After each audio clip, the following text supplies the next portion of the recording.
Sinto muito, Obito e Naruto, e eu juro, daria tudo se por apenas um segundo eu pudesse ver o sorriso do Boruto. Dia 10 de outubro foi quando meu filho nasceu, e através de um jutsu o selo da raposa se rompeu.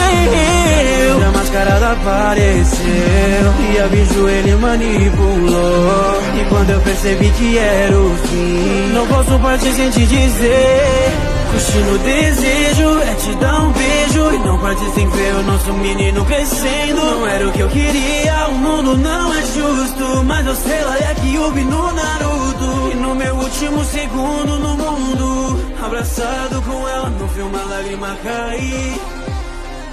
Mas não me importo de morrer pelo meu filho, esse é o dever de um pai.